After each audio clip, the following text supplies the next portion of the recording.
Hello friends, welcome to me కథల సంపుటి.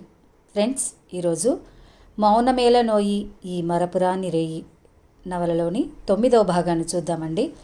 నవలలోకి వెళ్లే ముందు ఇంకా ఎవరైనా మన ఛానల్ని సబ్స్క్రైబ్ చేయనట్లయితే తప్పకుండా ఛానల్ని సబ్స్క్రైబ్ చేయండి, లైక్ చేయండి. నవలలు వినే ఆసక్తి ఉన్న మీ స్నేహితులకు, బంధువులకు మన ఛానల్ని షేర్ చేయండి, వారి చేత కూడా సబ్స్క్రైబ్ చేయించండి. శ్రోతల యొక్క ప్రోత్సాహం నా ఛానల్కి ఎంతో ముఖ్యమని భావిస్తూ ఉంటాను. ప్లీజ్ సబ్స్క్రైబ్ టు మీ కథల సంపుటి ఛానల్. ఇక నవలలోకి వెళ్ళిపోదామా. మరి చదువుతున్నది శాంతినారాయణ. రాధ కోపంతో తండ్రిని అలాగే పెళ్లి చేసుకున్న కృష్ణని వదిలేసి కొన్ని రోజులు ప్రశాంతంగా ఒంటరిగా ఉండాలని క్రూజ్లోకి వెళ్ళిపోతాడు. ఆ క్రూజ్లో అతనికి రకరకాల వాళ్ళ జీవితాల అనుభవాలను తెలుసుకుంటూ ఉంటాడు. ఇప్పుడు విజయేంద్ర అతన్ని కలవటం, తన జీవితంలో జరిగిన విషాద సంఘటనలు అన్నీ అతనికి వివరించి చెప్తూ ఉంటాడు. ఇలా మానస చనిపోయిన తర్వాత తనూజ్ని, ఆమెని ఇంటికి తెచ్చుకుంటాడు విజయేంద్ర. బిజినెస్ తనూజ్కి అప్పగించి మనశ్శాంతి కోసం అండమాన్ క్రూజ్లోకి వస్తాడు. కృష్ణ తన ప్రేమ సందేశాన్ని రాధకి పంపిస్తుంది.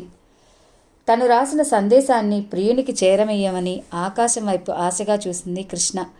ప్రియురాలు పంపిన ప్రణయ సుగంధాన్ని మోసుకుంటూ భూమి ఆకాశం బరువును మోయలేక ఆయాసపడుతూ పిల్లగాలితో సేద తీర్చుకుంటూ ఇష్టంగా ముచ్చటగా, ఇదిగో ఆ కృష్ణమ్మ మిమ్మల్ని కూడా బాగానే వాడేసుకుందని భూమి ఆకాశాలను ఆట పట్టిస్తూ అసలేం రాసిందో ఒకసారి చూపించమని నెలవంకనడిగితే, అన్నా, పరువపు పిల్లలు మనసు గెలుచుకోవాలి కానీ దొంగ పనులు చేయరాదంటూ కసిరి నా అవసరం ఉందా అని అడిగి ఒంటరి పావురాన్ని జంటని వెతుక్కోమని చెప్తూ చుక్కల్ని పిలిచి చక్కిలి గింతలు పెట్టి తిరిగి వచ్చే వరకు అలాగే నవ్వమని చెప్తూ, చదువుకోవయ్యా నీ మనసెరిగిన మోహనాంగి ఆణిముత్యాలు అంటూ రాధ ల్యాప్టాప్లో చటుక్కున దూరి ఇదిగో వచ్చానంటూ మనసుకు గుసగుసా చెప్పింది. విజయేంద్ర జీవితంలో ఏమీ లేదు, అన్నీ ఉన్నాయి, కానీ మనసుకు ప్రశాంతత అనేది లేదు. డబ్బు అన్నిటినీ ఇవ్వలేదేమో. డబ్బు మాయలో పడి కొడుకును దూరం చేసుకున్నాడు. భార్య దూరమైతే కానీ తెలియలేదు అతనికి తానేం పోగొట్టుకున్నాడో. భార్య ఉంటే ఇంకెంత బాగుండునో అతనికి అనిపించింది రాధకి. భార్యని బాగా చూసుకోవటం అంటే ఏమిటి? అందాన్ని పొగడాలా? రోజు పువ్వులు తేవాలా? సినిమాలు షికార్లు తిప్పాలా? ఇంటి పనుల్లో సాయం చేయాలా? ఏది చెయ్యకపోయినా బాగా మాట్లాడాలా? ఒక్కొక్కరి అభిప్రాయాలు ఒక్కొక్కలా ఉన్నాయి. ఎవరెవరో పరిచయం అవుతున్నారు, పక్కకి వెళ్ళిపోతున్నారు. పరిచయం అయిన ప్రతి ఒక్కరూ ఏదో ఒకటి నేర్పించి వెళ్తున్నారు. విజయేంద్ర కోసం తనేమీ చేయలేడు, అంతే అనుకున్నాడు. ల్యాప్టాప్లో బ్లింక్ ఉన్న మెయిల్ని చూశాడు. మెయిల్ రావడంతో అన్నీ మర్చిపోయాడు. రాధ ఓపెన్ చేసి ఇష్టంగా చదువుతున్నాడు. ఒక్కొక్క లైన్ చదువుతూ ఉంటే అతనిలో ఎన్నో భావాలు. ఒక్కసారి నవ్వుకున్నాడు, ఒకసారి అయ్యో అనుకున్నాడు, మరొకసారి మురిపెంగా ముద్దిచ్చాడు ఆ లేఖకు. చివరిగా రాధమ్మ అని ఉండడం చూసి ఇప్పటికి 2 సార్లు ఈ పేరే రాసింది. నీ పేరు ఏదైనా నువ్వు నాకు మాత్రం రాధమ్మవే అనుకున్నాడు. ఆకాశాన్ని భూమిని కూడా ఇంత బాగా ఎనలైజ్ చేయొచ్చని నాకు తెలియదు రాధమ్మ. నువ్వు నా పక్కనే ఉండి ఈ సముద్రాన్ని చూస్తుంటే ఇంకెంత బాగా రాస్తావో కదా. వర్షం ఇంత బాగా కురుస్తుందని నాకు తెలియదు. వర్షం పడినప్పుడు భూమి ఇంతగా పులకిస్తుందా? ఇంత ముద్దుగా అందంగా రాయటం ఎక్కడ నేర్చుకున్నావు రాధమ్మా? మనసుతో నీతో పాటు తీసుకువెళ్ళిపోతున్నావు నా మనసును. నిజం చెప్పనా, నువ్వు రాసిన లేఖను చదివి నాకు తెలియకుండానే ఆకాశానికి ఎగిరాను. అక్కడి నుండి ఆశగా నీ వైపు చూశాను. నీ రాతలతో ఆకాశానికి నిచ్చెన వేశాను. భూమిపైకి చూశాను. వర్షంలో తడిశాను. నీ ప్రేమలో మునకలు వేశాను. నిజంగా నువ్వెంత అందంగా ఉన్నావో. పచ్చగా ప్రకృతి కాంతలా నిండుగా కళకళలాడుతూ సందడిగా ఉన్నావు. ఒక్కసారి నిన్ను చూడాలనుంది. అంతలోనే వద్దులే అనుకుంటున్నాను. బయటికి మాత్రమే సుమా. అసలు ఈ అమ్మాయిలో తనకి నచ్చిందేమిటి? చూడలేదు, తనని కలిసి మాట్లాడలేదు, కానీ చూసినట్టే అనిపిస్తోంది. తను రాసిన రాతల్లో తనని చూస్తున్నట్టే ఉంది. మరునాడైనా అదే ఆలోచనలో ఉన్నాడు రాధ. నిజంగా తనని చూస్తున్నానా నేను అనుకుంటూ రాధమ్మను ఊహించుకుంటూ కాన్వాస్ మీద రాధ వేళ్ళు చురుకుగా కదులుతూ ఉన్నాయి. తొలి కిరణాలు కాస్త చురుక్కుమనిపించి చెమటల ధారగా కారుతున్నా లెక్క చేయక తాను అనుకున్న ఆకృతి కోసం అందమైన వైణికుణ్ణి వేళ్ల కదలికల అద్భుతంగా చిత్రాన్ని పూర్తి చేశాయి. మార్వెలస్ అంటూ చుట్టూ ఉన్నవాళ్లు క్లాప్స్ కొడుతుంటే ఈ లోకల్లోకి వచ్చాడు రాధ. ఎప్పటినుంచో నిలబడి చూస్తున్నట్టున్నారు వాళ్ళంతా. అసలు తాను తయారు చేసిందేంటో చూసుకున్న రాధకి మతిపోయింది. తన కళ్ళ ముందు సజీవంగా ఉన్నట్టున్న కృష్ణ కనిపించింది. ఇదెలా సాధ్యం? అచ్చంగా కృష్ణలాగే వచ్చాయి రూపురేఖలు. అంటే ఆ లేఖలు రాసింది కృష్ణ, లేదా తన ఊహాసుందరిగా ఆమెను ఊహించుకున్నాడా? అందరూ బాగుందంటూ వెళ్ళిపోయినా రాధ మాత్రం అక్కడే ఉండిపోయాడు. చిన్నప్పటి నుంచి మనసులో అనుకున్నది ఈజీగా బొమ్మ వేయటం సరదాగా ఎంచుకున్న హాబీ తనకి. మధ్యలో కొన్ని రోజులు మానేసినా మర్చిపోలేదు. చాలా రోజుల తర్వాత చేస్తే ఇదిగో తన భార్య కృష్ణ రూపం వచ్చింది. ఆ రాత్రి వరకు అలాగే కూర్చున్నాడు రాధ. చూస్తున్న కొలది చాలా బాగుందనిపించింది. కృష్ణని ఇంతసేపు చూసే అవకాశం రాలేదు తనకి. ఆమెని మరి కాస్త అందంగా చూపించాలనుకున్నాడు. విశాలమైన నుదురు తాకి చూశాడు. చుట్టూ చూసి ఎవరు లేరనుకుని చిన్నగా పెదవులద్దాడు నుదుటి మీద. తొందరగా పడుకున్న కృష్ణ గోరువెచ్చని స్పర్శకి లేచి కూర్చుని చుట్టూ చూసింది. చిరు చెమటలు అలుముకున్నాయి నుదుటి మీద. అల్లల్లా తిరిగిన కర్లింగ్ హెయిర్ నడుం కింద వరకు అలా అలా సవరించాడు. నడుం వంపు మీద అలా రాసినట్టు అనిపించి గుండె జల్లుమన్నది కృష్ణకు. కలువరేకుల్లాంటి కళ్ళు సూటిగా తననే చూస్తున్నట్లు అనిపించింది రాధకి. తట్టుకోలేనట్టు అరచేతిలో కళ్ళు మూసుకున్నాడు. కృష్ణ పరవశంగా కనులు మూసుకుంది. శ్రీకారం లాంటి చెవుల్ని సరిదిద్దాడు. చెవి జూకాలు సిగ్గుగా ఊయలులూగాయి. అద్దాల్లాంటి చెక్కిళ్లను తడిమాడు. మెత్తగా ఒత్తుకుని మదనతాపం రగిలించాయి. సున్నితమైన పెదవుల్ని వేలితో రాశాడు. భరించలేని దాహం వేసింది కృష్ణకు. పాలదారులు కురిపించే వక్షం మీద సరిగంచు పైట చెరగని కాస్త అందంగా వంపు తిప్పాడు. అక్కడ కృష్ణ గుండెల మీద పైట నిలవనంటూ జారింది. చిన్న మువ్వల వడ్డాణాన్ని మురిపెంగా అలంకరించాడు నడుం చుట్టూ. దానికి ఉన్న ముత్యాల బిళ్ళని నాభికమలం మీద సర్దాడు. కృష్ణకు ఒళ్ళంతా పులకింతలు కలిగాయి. చేతులకు గాజులను, వేళ్లకు ఉంగరాల్ని పెట్టాడు. కృష్ణ చేతి గాజులు గలగలలాడాయి. నారాణి పారాణి పాదాలు, జీరాడు కుచ్చెళ్ళు అన్నట్టు కుచ్చిళ్ళు అందంగా సర్దాడు. మువ్వల మెట్టెల్ని తొడిగాడు. మామిడి పిందెల పట్టీలను తీర్చిదిద్దాడు. తామర తూడల వంటి చేతికి పూల సజ్జన ఇచ్చాడు. వయ్యారంగా నడిచి వెళ్తున్న జవ్వనిలా ఉంది కృష్ణ. ఒక్క క్షణం ఆమెను సృష్టించిన బ్రహ్మ అయిపోయాడు రాధ. రాధ కుంచెలో ఉమర్ ఖయ్యూం చేతిలో మధువు అయిపోయింది కృష్ణ. తృప్తిగా చూసుకున్నాడు. అప్పుడు ప్రశాంతంగా అనిపించింది. హాయిగా నవ్వుకున్నాడు. తను ఏం ఊహించుకున్నాడో ఏమో తెలియదు, కానీ కృష్ణ రూపాన్ని అనుకోకుండానే మనసు తీరా వేశాడు. వేసిన దాన్ని చూసుకుని తృప్తి తీరాక అలంకరించాడు. సారీ, నిన్ను వదిలేసి వచ్చేశాను. ఇప్పటికీ ఇంకా నీ మీద నాకు ఏ భావం లేదు. బహుశా నేను బాగా చూసింది నిన్నేనేమో, అందుకే నీ రూపం నా కుంచె నుంచి జాలువారింది అనుకున్నట్టు నవ్వుకున్నాడు. అలాగే డెక్ మీద పడుకుని కృష్ణ చిత్రాన్ని చూస్తూ చిత్తంలో నిలుపుకుంటున్నాడు. మాగన్నుగా పట్టిన నిద్రలో కృష్ణ తనని ఒడిలోకి తీసుకుని తల నిమురుతూ ప్రేమగా ఏదో మాట్లాడుతోంది. ఆ రాత్రి రాధకి నిద్ర పట్టలేదు. అక్కడ కృష్ణకి ఆ రాత్రి నిద్రాదేవి కరుణించలేదు. తలపుల్లో రాధని నింపుకున్న మనసు, రూపాన్ని నింపుకున్న కనులు ఎర్రబడ్డాయి.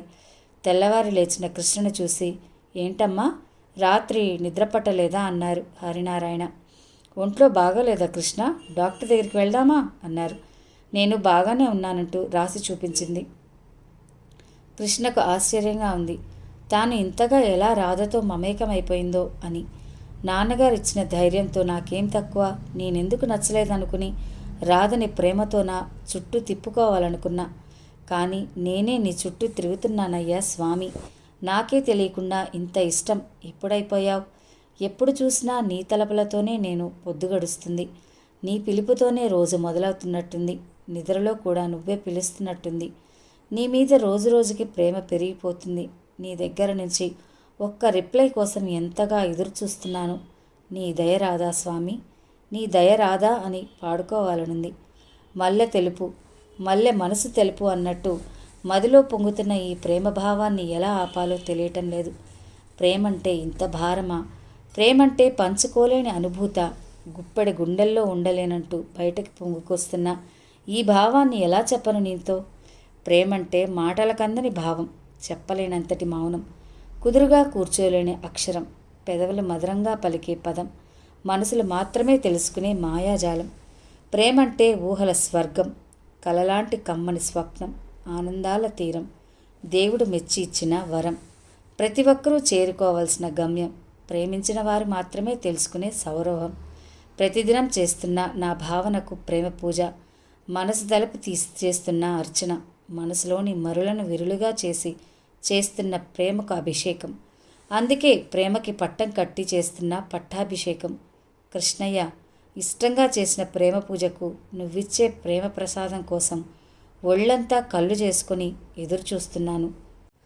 కృష్ణ చిత్రపటానికి తాను అనుకున్నట్టుగా మెరుగులు దిద్ది మురిసిపోయాడు రాధ. ఆ రాత్రి అక్కడ ఉన్న రాధకి, ఎక్కడో ఉన్న కృష్ణకు కూడా నిద్రాదేవి కరుణించలేదు. తెల్లవారుతూనే కృష్ణకి రాధని చూడాలనిపించింది. ముందు రోజే తమ పెళ్లి ఆల్బమ్ వచ్చి ఉండడంతో వాటిని గదిలోకి తీసుకెళ్ళి ఓపెన్ చేసింది. మొదటి పేజీలోనే తనవి రాధవి చేతులు కలుపుకున్నట్టుగా ఉన్న ఫోటో చూసి, బలమైన రాధ చేతుల మధ్య ఉన్న తన చేతులు చూసి, అంతగా గట్టిగా పట్టుకున్నవాడివి ఇంత తేలిగ్గా ఎలా వదిలేశావు నన్ను అనుకున్నది బాధగా. తర్వాత జీలకర్ర బెల్లం పెట్టినప్పుడు, తాళి కట్టేటప్పుడు తలంబ్రాలు, సప్తపది, అరుంధతి అన్నీ ఎంతో ఇష్టంగా చేస్తున్నట్టుగా ఉన్నాడు రాధ. అప్పటికీ నేనేంటో తెలియదు కదా, అందుకే రాధ మొహంలో చిరునవ్వు, తన మొహంలో సిగ్గు దోబూచులాడుతున్నాయి. అరుంధతిని చూడటం మానేసి తననే చూస్తున్న రాధని ఫ్రెండ్స్ వేళాకోళం గుర్తొచ్చి నవ్వుకుంది. ఇంతలో ఎక్కడో ఉన్న తుంటరి కోయిల కుహు కుహు అంటూ కూసింది. ఆ పక్కనే ఉన్న కాకి కావు కావు మన్నది. వెంటిలేషన్లో ఉన్న పిచ్చుక సిరిమువ్వల నాదంలా కిచకిచమంది. అన్నీ వింటున్న కృష్ణ, అందరికీ పలుకు ఇచ్చిన దేవుడు నాకెందుకు ఇవ్వటం మర్చిపోయాడు? ఏం పాపం చేసుకుందో తను? అమ్మా అని పిలవలేదు, భర్తతో ప్రేమగా కబుర్లు చెప్పలేదు, దెబ్బలు తగిలితే అబ్బా అనలేదు, ఎదుటివారి కష్టం చూసి అయ్యో అనలేదు. ఇంత కష్టాన్ని ఇచ్చిన దేవుణ్ణి నన్నెందుకు పుట్టించావని కనీసం కోపగించుకోలేదు. బాధగా అనిపించింది కృష్ణకు. ఎలాగో మొండిగా రోజులు నెట్టుకొస్తున్నా ఏదో ఆశతో భర్తను తన చుట్టూ తిప్పుకోవాలని ఒక భార్యగా ఆలోచించి లేఖలు పంపుతుంది. కానీ రాధకి తన మీదున్న కోపంతో పోలిస్తే తన ప్రయత్నం వెయ్యో వంతేమో. తల్లిదండ్రులు గుర్తుకొచ్చారు. ఒక్కరోజు కూడా తాను మాట్లాడలేదన్న ఆలోచన వారి దగ్గరుండగా ఎప్పుడూ రాలేదు తనకి. అసలు ఆ ప్రపంచమే వేరు. ఆ లోకం నుంచి ఈ లోకానికి వచ్చినట్టుగా ఉంది. ఇది తనది కాని ప్రపంచంలా ఉంది. హాయిగా నీటిలో ఉండే చేప పిల్లను ఒడ్డున పడేసినట్టుంది తన పరిస్థితి. ఊపిరాడని సందిగ్ధావస్థలో ఉన్నట్టుంది తనకి. అమ్మ దగ్గరకు వెళ్ళాలనుంది, నాన్నని చూడాలనుంది, అమ్మ ఒళ్ళో పడుకుని తన బాధను చెప్పుకోవాలనుంది. ఇప్పుడు తను పెళ్ళైన అమ్మాయి. ఇవన్నీ అక్కడ చెప్పకూడదు. చెప్తే ఏముంది? అమ్మ కళ్ళల్లో కన్నీరు, నాన్న గుండెల్లో బాధ. చాలా రోజుల తర్వాత మెసేజ్ బాక్స్ ఓపెన్ చేసింది. తండ్రి రోజు చెప్పే గుడ్ మార్నింగ్లు, ఎలా ఉన్నావు తల్లి అంటూ చేసిన మెసేజ్లు చూసి ఏడుపు వచ్చింది కృష్ణకు. ఒక్కరోజు కూడా మానకుండా తన కోసం మెసేజ్ చేస్తున్నారు నాన్న. కానీ తను మాత్రం అబద్ధం చెప్పకూడదని, నిజం చెప్పడానికి ఏదీ లేక మెసేజెస్ చూడటం మానేసింది. తండ్రి ఆరాటం అర్థమైనట్టు చకచకా మెసేజ్ టైప్ చేసి సెండ్ చేసింది తండ్రికి. జానకిరామయ్య గారికి కూతుర్ని చూసి ఎన్నో రోజులైపోయినట్టుంది. కృష్ణ మొహం చూడకుండా తనకు తెల్లవారేది కాదు. తను లేచేసరికి జానకి పక్కన ఉండేది కాదు. కూతురి గదిలోకి వెళ్ళి చూసి అప్పుడు బయటికి వచ్చేవాడు. పూజా మందిరం దగ్గర దేవుడికి దండం పెట్టుకుని జానకి ఇచ్చిన ప్రసాదాన్ని తీసుకునేవారు తండ్రి కూతుర్లిద్దరూ ఒకేసారి. టిఫిన్ కలిసే తినేవారు. కృష్ణ ఎదురు రాకుండా బయటికి వెళ్ళేవాడు కాదు తను. మధ్యాహ్నం భోజనం ఇద్దరూ కలిసి తినేవారు. ఏమీ తోచకపోతే కృష్ణ తనతో పాటు స్కూల్కి వచ్చేది. మళ్ళీ సాయంత్రం కూతురుతో కలిసి కృష్ణమ్మ ఒడ్డుకు షికారుకి వెళ్ళేవారు. ఇప్పుడు అసలు పొద్దు గడిచినట్టే లేదు. కృష్ణ ఫోటోని చూస్తున్నాడు. తెల్లవారి రోజులు ఎలా గడిచిపోతున్నాయో తెలియటం లేదు. తను దిగులుగా ఉంటే జానకి కూడా ఏం జరిగిందో అని బెంగపడుతుంది. అక్కడ ఎలా ఉందో కృష్ణ. కృష్ణని నువ్వు ఆనందంగా ఉన్నప్పుడే ఇక్కడికి భర్తతో కలిసి రమ్మన్నాను. సంతోషంగా ఉన్నప్పుడే మెసేజ్ చేయమన్నాను. అహర్నిశలు ఫోన్ చేతిలో ఉంచుకుని కృష్ణ మెసేజ్ చేస్తుందేమో అని ఎదురు చూస్తూనే ఉన్నారాయన. ఆ ఊరికి పెద్ద ఆయన కూతురిని తండ్రిలాగా కాక తానే కొడుకులా కృష్ణని తన తల్లిలా అనుకున్నారు. అలాగే అమ్మ తల్లి అంటూ వెనకే తిరిగారు. అమ్మ వదిలి వెళ్ళిన పిల్లవాడిలా ఉంది అతని పరిస్థితి. తన అన్న మాటలకు మనసు కష్టపెట్టుకుందేమో కూతురు. పెళ్ళైన 3 రోజుల నాడు వెళ్ళిన పిల్ల ఇప్పటికి మళ్ళీ రాలేదు. తన కూతురు లేదేనేమో. గలగలా పారే కృష్ణమ్మ కూడా నెమ్మదిగా గంభీరంగా మారిపోయింది. నెమ్మదిగా సద్దు చేయకుండానే జారిపోతోంది. కృష్ణ కాలి అందెల మువ్వల సవడి లేక ఇల్లంతా నిశ్శబ్దంగా అయిపోయింది. రేపల్లెలో రాధమ్మలా ఉండే తన కృష్ణ ఎలా ఉందో అక్కడ. మాట్లాడే తోడు లేక మరింత మూగబోయిందేమో. కృష్ణవైనా నువ్వే, కృష్ణుడివి అయినా నువ్వే తల్లి. కృష్ణ కృష్ణ అనుకో తల్లి, ఏ కష్టం నీ దరి చేరదు అనుకున్నారు మనసులోనే జానకిరామయ్య గారు. కూతురు గురించి తలుచుకుంటుంటే మనసు బాధగా అనిపించింది. అమ్మాయి ఎలా ఉంది అని అడిగిన వారికి బానే ఉందంటూ సమాధానం చెప్తూ ఇక రచ్చబండ దగ్గర ఉండలేక లేచి ఇంటి దారి పట్టారు జానకిరామయ్య గారు. ఇంతలో కృష్ణ పంపిన మెసేజ్ వచ్చింది.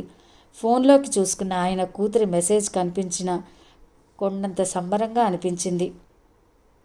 ఏం రాసిందో చదవాలన్నా కంటి నిండా నీళ్లు చేరడంతో అక్షరాలు మసగ్గా కనిపించాయి. చప్పున తొడుచుకుని చూశారు. ఎలా ఉన్నారు నాన్న? నేనిక్కడ చాలా బాగున్నాను. నా కోసం మీరు అమ్మ బెంగపడొద్దు. రాధతో కలిసి తొందరలోనే వస్తాను. నేను చెయ్యలేదని మీరు మెసేజ్ చేయటం మానేయకండి. అమ్మని అడిగానని చెప్పండి.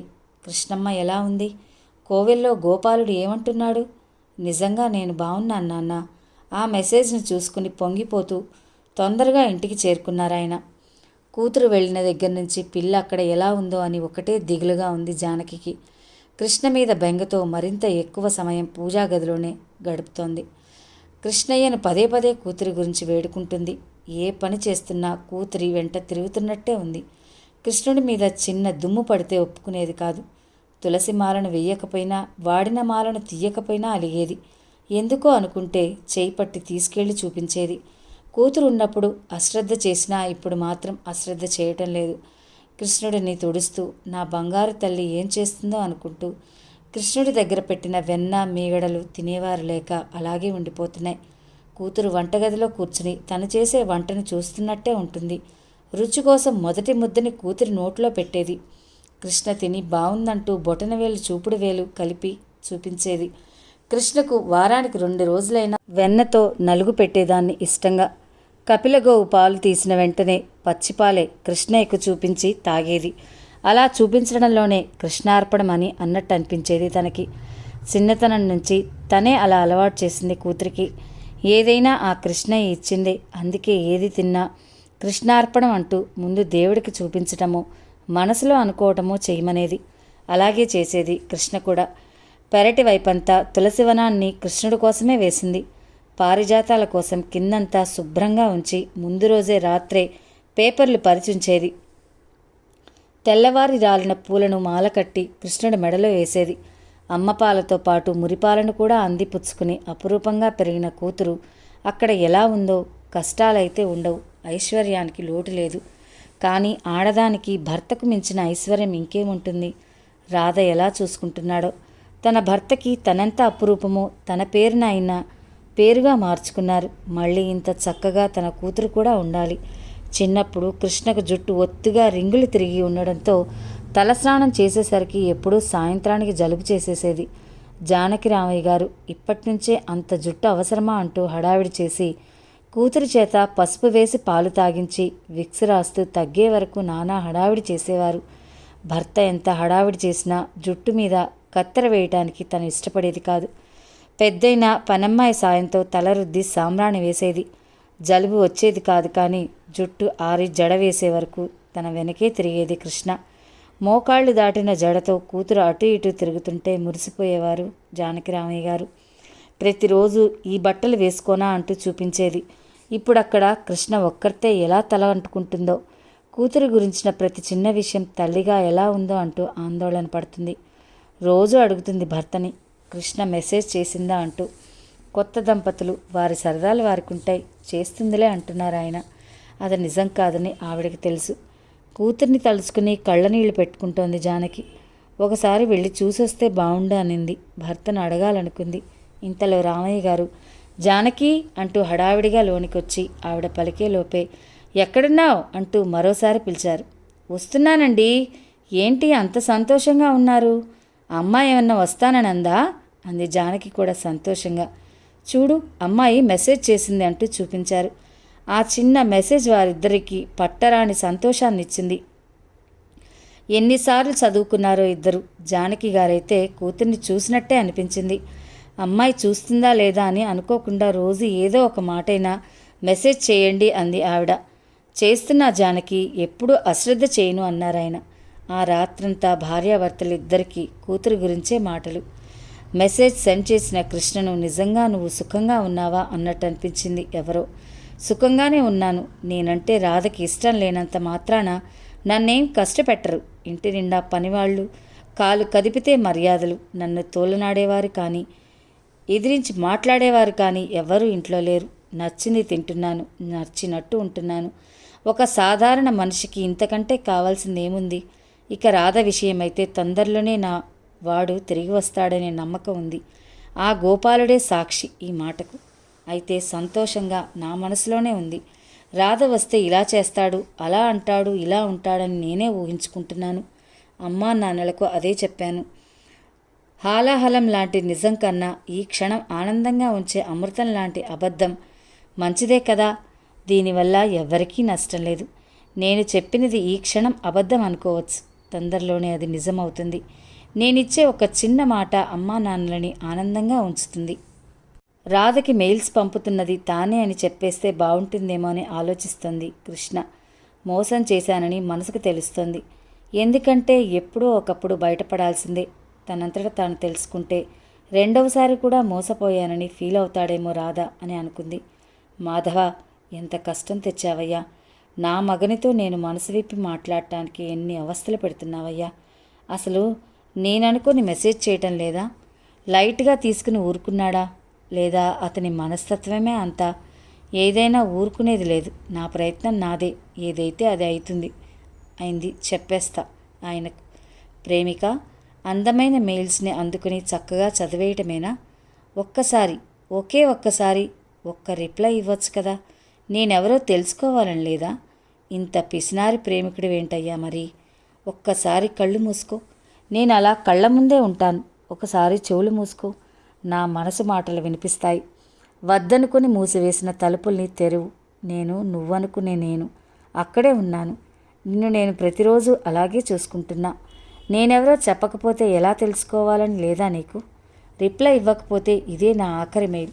రేపటి రోజున నువ్వెవరో నేనెవరో నీకేమీ కాలేకపోతున్నా. పూర్తి చేయలేక, ఎక్కువగా రాయలేక మనసే మూగబోయేలా ఉంది అనుకుంటూ సెండ్ చేసింది కృష్ణ. బాధని మోసుకెళ్తున్న ఉత్తరం బరువుగా కదిలింది. దానికి వెళ్ళాలని లేదు. లేఖలో ఏమున్నా దాన్ని చేరాల్సిన వారికి చేరవేయటమే తన పని అనుకుంటూ కదిలింది. అడగటం ధైర్యంగా అడిగేసింది. కానీ నిజంగా రాధ నన్ను తెలుసుకోగలడా? తెలుసుకున్నా తెలుసుకోలేకపోయినా రెండూ ఇబ్బందే తనకు. నేనెవరో తెలుసుకుంటే రిప్లై ఇవ్వడు. ఎందుకంటే ముందే వద్దనుకుని వెళ్ళిపోయాడు కదా. నేనెవరో తెలియక రిప్లై పెడితే నేనే తన ఎదుట పడలేను. బాధగా కళ్ళు మూసుకుని నిద్రలోకి జారుకుంది కృష్ణ. రాధ రిప్లై ఇవ్వడనే ఒక గట్టి నమ్మకం కృష్ణకు. కాసేపటికి కృష్ణకి మెయిల్ వచ్చింది. మంచి నిద్రలో ఉన్న కృష్ణ మనసు మాత్రం మెలుకునే ఉంది. ఆశగా మెయిల్ ఓపెన్ చేసింది. అది రాధ నుంచి వచ్చింది. ఒక్కసారిగా సంతోషం ఒళ్ళంతా కమ్ముకుంది. చూపులు అక్షరాలను అందుకోవాలని ఆరాటపడ్డాయి. మనసు తెలుసుకోవాలని మరొక మనసు ఆరాటపడింది. అమ్మ కుట్టి, ఎలా ఉన్నావురా? నేను గుర్తున్నానా అంటే మర్చిపోతే కదా అంటావు. లేచావా అంటే పడుకుంటే కదా అంటావు. పోనీ నిద్రపోతున్నావా అంటే నువ్వు నిద్రపోనిస్తే కదా అంటావు. ఎందుకురా అల్లరి పెడుతున్నావు అంటే నువ్వా నేనా అంటావు. నాతో ఆడుకుంటున్నావు కదూ. నిన్ను చూడాలని చాలా కోరికగా ఉందిరా. ఒక్కసారి కనిపించవు అంటే కళ్ళు మూసుకోమంటావు. నేను మూసుకునేలోగానే నువ్వు నీ చేతులతో మెల్లగా కళ్ళు మూసేస్తావు. ఎందుకు అంటే కనులు తెరిస్తే ప్రపంచం కనపడుతుంది, కనులు మూసుకుంటే నీ ప్రపంచం నేనవుతా అంటావు. మెల్లగా మంచు తెరల్లా కళ్ళ ముందుకు దిగుతావు. చిన్నగా నుదిటి మీద పడిన జుట్టును సవరిస్తావు. నుదిటి మీద చప్పుడు లేని ముద్దు పెట్టి ప్రేమకు గుర్తంటావు. బుగ్గ మీద పెట్టిన ముద్దు మళ్ళీ కావాలంటుందట అంటూ మరో ముద్దు బుగ్గ మీద భరించలేని ప్రేమను చూపించాలంటే మార్గం ముద్దని చెప్తావు. కనులు తెరిచినా నువ్వే, మూసినా నువ్వే. కలలో నువ్వే, ఇలలో నువ్వే. ఎవరో అన్నారట, దేవుడు ప్రత్యక్షమైతే నువ్వేం కోరుకుంటావంటే ఎప్పుడూ నా ప్రియురాల్ని చూస్తూ ఉండాలని అన్నట్ట. మరి దేవుడే నిన్ను చూడాలనుకుంటే అంటే నా ప్రియురాలి ముఖాన్ని పెట్టుకుని రమ్మంటాను అన్నాడట. బాగుంది కదూ అమ్మకుట్టి? చెప్పిన వారికి సదా మీ సేవలో అనాలనిపిస్తుంది. వేకువ ఉషస్సు నువ్వైతే నీ వాకిలి ముందును ముగ్గునవుతా. సాయం సంధ్య నువ్వైతే వెంట వచ్చే తారకనవుతా. అలసిన కనులకు హాయినై నిద్రనవుతా. నిద్రలో వచ్చే కమ్మని కలనవుతా. నడిరాత్రి మెలకు వస్తే సేద తీర్చే చల్లని పిల్లగాలినవుతా. నా తలపులతో అలసిన నిన్ను సడిచేయక గాలి సడిచేయబోకే. అలసి ఒడిలో రాణి పవళించే వేళ అంటూ బుజ్జగించి జోలపాడనా? నీకు దూరంగా ఉన్న ప్రతి రాత్రి నీ తలపులతో సహవాసం చేస్తూ నీ జ్ఞాపకాలను మది గదిలో భద్రంగా దాచిపెడుతున్నా. నీ దరికొచ్చిన నాడు అన్నిటినీ నీ ముందు గదిలో జాగ్రత్త చేసిన పేటికను తెరిచి నీ జ్ఞాపకాలను ఒక్కొక్కటి తీసి ఆగ్రానిస్తూ నీకు విన్నవించుకుంటూ నా తలపుల్లో సజీవంగా ఉన్న నిన్ను నీకే కొత్తగా చూపించాలనుంది. గుండె గుడిలో వలపు గంటల మోగేలా నీ మదిగదిలో నన్ను నేను భద్రపరచుకోవాలనుంది. ఇంత అందమైన లేఖలు నా ప్రియసకి తప్ప రాసేదెవరు? నువ్వని నాకు తెలియదనుకున్నావా? నీ రూపం నీ లేఖల్లో కనిపిస్తూనే ఉంది. ఎంతలా నేను నిన్ను గుర్తించుకోకపోతే నీ రూపాన్ని నా రాతల్లో చూపిస్తూ చిత్రిస్తాను చెప్పు. దగ్గర కావాలంటే ఒక దూరం అవసరం అనిపించింది. కలుసుకోవాలంటే కొంతైనా తెలుసుకోవాలనిపించింది. తొందరలోనే నీ ముందుంటాను. ఈ దూరం ఇష్టంగానే ఉన్నా చాలా కష్టంగా ఉంది. నువ్వనుకునే నేను ఇష్టంగా చదువుకున్న కృష్ణకు నిద్ర మత్తంతా వదిలి మళ్ళీ మళ్ళీ చదివింది. నిజంగా రాధ రాసిందేనా అనుకుంటూ చాలాసార్లు చదివింది. కొన్ని అక్షరాల కళ్ళు మసకబారడంతో ఆగిపోయింది. ఆనందంతో మళ్ళీ కదిలింది. మళ్ళీ చదివింది. ఇంతలో పక్కనే ఉన్న ఫోన్ రింగ్ కావడంతో ఉలిక్కిపడి మెలకులో వచ్చింది కృష్ణ. పక్కనే ఉన్న ల్యాప్టాప్ వైపు చూసింది. బ్లాంక్గా ఉన్న స్క్రీన్ వెక్కిరించింది. ఇదంతా కళ? నిజంగా నిజమైతే బాబోయ్, ఇంతగా నేను రాధ ఊహల్లో వెళ్ళిపోయానా అనుకుంది. నిజంగా రాధకి అంత భావుకత్వంగా లెటర్ రాయడం వచ్చా? నాకు అలా రాయగలడా? ఎప్పటికైనా నేను చదువుకోగలనా అనుకుంది. మనసు భారమైంది. ఎక్కువగా ఆశ పడుతున్నానేమో. మాధవ, ఇది నిజమైతే ఎంత బావుండు కదా. మరొక్కసారి ఫోన్ రింగ్ కావడంతో ఇంత రాత్రి ఎవరా అనుకుంటూ చూసేసరికి కింద నుంచి పనమ్మాయి కాల్ చేస్తుంది. ఎందుకో అనుకుంటూ వస్తున్నా అన్నట్టు నగారా ఒకసారి మోగించి బట్టలు సర్దుకుని డోర్ తీసింది. కిందకొచ్చింది. మావయ్య గారికి ఏదైనా బాగోలేదా అనుకుంటూ హరినారాయణ గారి రూమ్ వైపు చూసింది. తలుపులు మూసి ఉన్నాయి. ఒకసారి ఆయన్ని చూసి వచ్చింది.